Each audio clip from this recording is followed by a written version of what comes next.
Hello everybody. आज हम human health and diseases का एक क्विक रिवीजन करने जा रहे हैं। इसमें आपको कुछ नहीं करना, खाली जो मैं बोल रही हूँ उसे सुनते जाना है और अपने आप रिवाइज करना है। So I start with human health and diseases. Health का मतलब एब्सेंस ऑफ डिजीज़ेस खाली नहीं होता है। एक हेल्थ की अगर हम डेफिनेशन बोलें तो वह रहती है a state where a person is physically, mentally, socially and emotionally healthy. अब जब किसी इंसान को कोई इन्फेक्शन हो जाए या कोई बीमारी हो जाए उसे हम बोलते हैं डिजीज्ड कंडीशन। अब डिजीज़ेस आपके पास दो तरह की हो सकती हैं, या तो इन्फेक्शियस या तो नॉन इन्फेक्शियस। अब इन्फेक्शियस अगर नाम से हम समझें, इसका मतलब जो एक इंसान से दूसरे इंसान में फैल सकती है, जैसे हमारा नॉर्मल सर्दी ज़ुकाम। दूसरी तरह की हमारे पास आती है नॉन इन्फेक्शियस, यानी जो एक ऑर्गेनिज्म से दूसरे ऑर्गेनिज्म में नहीं फैलती।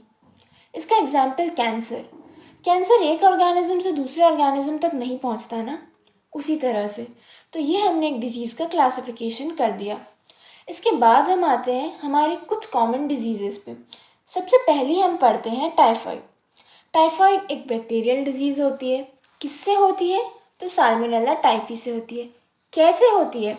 कंटामिनेटेड फूड एंड वाटर के थ्रू ये माइक्रोब हमारी बॉडी के अंदर एंटर कर जाता है और हमें डिजीज़ हो जाती है। अब इसके सिम्टम्स क्या हैं?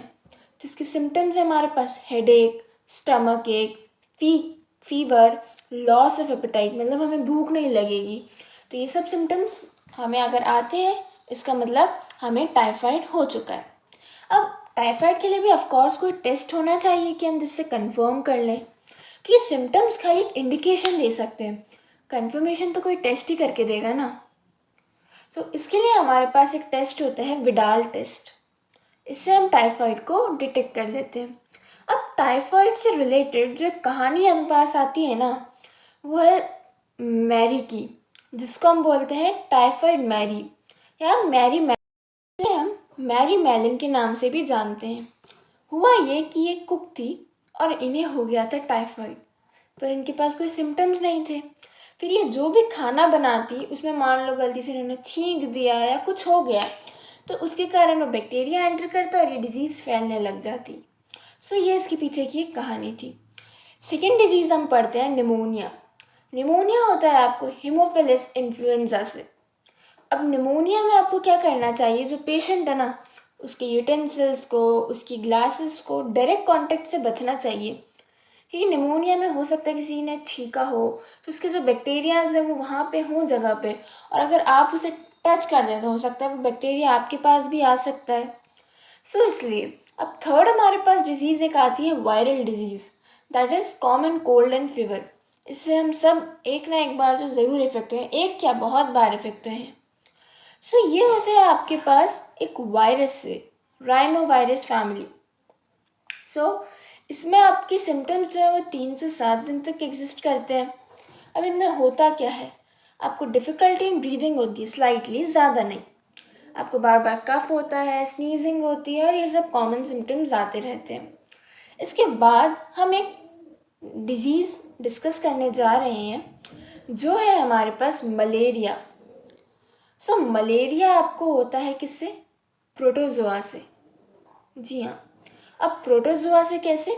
देखो, मलेरिया को कॉज करते हैं हमारे पास प्लाज्मोडियम। प्लाज्मोडियम में बहुत टाइप के हो सकते हैं, vivax, Plasmodium falciparum and Plasmodium ovalis. पर जो मोस्ट डेंजरस है ना, वो प्लाज्मोडियम फेल्सीपैरम। ये मेलिग्नेंट मलेरिया ही कॉज करता है, यानी अगर ये हो गया ना तो इंसान मर जाता है और बचने के चांस बहुत कम हो जाते हैं। अब हम पढ़ेंगे मलेरिया की लाइफ साइकिल। मलेरिया की लाइफ साइकिल मतलब जो पैरासाइट मलेरिया कॉज करता है उसकी लाइफ साइकिल। जैसे इसकी लाइफ साइकिल कंप्लीट करने के लिए इसे 2 ऑर्गेनिजम्स लगते हैं, फीमेल एनाफिलिस मस्कीटो और एक हम।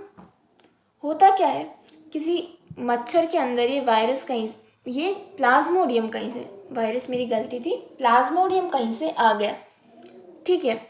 फिर उस मच्छर ने आपको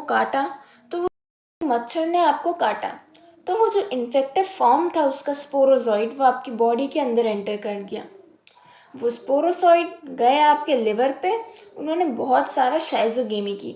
शाइज़ोगेमी मतलब मल्टीपल फिजन करके अपनी काउंट को बहुत बढ़ा लिया। फिर वो हमारे रेड ब्लड सेल्स में अटैक करने गए। जब वो रेड ब्लड सेल को भी बाहर निकलते ना रेड ब्लड सेल से, तो उसको एकदम डिस्टर्ब कर देते। इसको हम बोलते हैं हीमोलिसिस।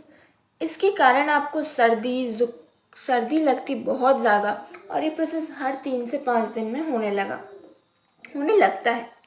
उसके बाद वापस कोई मच्छर अगर आपको काटे, तो ये जो स्पोरोजॉइड्स हैं आपके, जो मीरोजॉइड्स बन चुके हैं, वो वापस से जो मच्छर आया है वो उन्हें सक कर जाएगा। अब मच्छर के स्टमक में इनके जो गैमीट्स हैं उनका फ्यूजन होगा, यानी एसेक्सुअल जो साइकिल चली ना, वो इंसानों के अंदर चली, और जो सेक्सुअल साइकिल चली वो मच्छर के अंदर चली। फिर मच्छर में फर्टिलाइजेशन होगा और ऊकनेट बन जाएगा। ऊकनेट मतलब इसका आप कह सकते हो एम्ब्रियो टाइप कुछ।